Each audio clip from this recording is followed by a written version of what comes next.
ওকে, বাংলাদেশের ম্যাচ আমরা খুব সহজে জিততে পারতাম যদি আমরা টপ অর্ডার একটু রান করতে পারতাম। টপ অর্ডার থেকে যদি আমরা 40-50 রানের বা 40 রানের একটা কিমি ইনিংস পাইতাম, তৌহিদ হৃদয়, শামীম হোসেন, জাকের আলী অনিক, তারা টোটালি ব্যর্থ। তার কাছ থেকে যদি আমরা একটা ইনিংস না পাই, তাহলে আমরা এরকম ম্যাচ আমরা কিরকম জিতবো? আমরা মিডিল অর্ডার, টপ অর্ডার যদি পুরো এরকম পাঙ্গা পড়ে যাই, তাহলে আসলে ম্যাচ জিতা যায় না। 170 রানে আমরা অল আউট করেছিলাম, very good.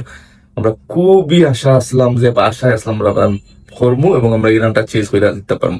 Lower order totally ব্যর্থ। সাইফুদ্দিন, রিশাদ হোসেন এবং সাকিব, তারাও পারতো একটু কেমি ইনিংস খেলার ক্যাপাসিটি তারা আসিল, কিন্তু তারা দাঁড়াইতে পারছি না একবারে। জাকের আলী অনেক এরকম রান আউট হওয়ার কোনো দরকার আছিল না, এরকম রিস্ক নেওয়ার কোনো দরকার আছিল না। খেলা এরকমই, মানে আমরা প্রেশার নিতাম পারি না। বিগ ম্যাচের প্লেয়ার আমরা নাই, কিছু করার নাই। হয়তো আমরা পাকিস্তানের সাথে জিততাম পারি, যদি জিতলে আমরা হয়তো আমরা ফাইনাল তুলতাম পারি।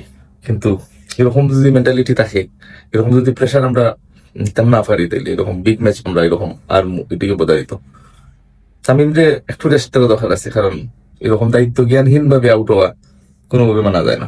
ধন্যবাদ সবাই, আমার ভিডিওটা দেখা লাগবে, ভালো লাগলে লাইক শেয়ার করবা। আল্লাহ হাফিজ।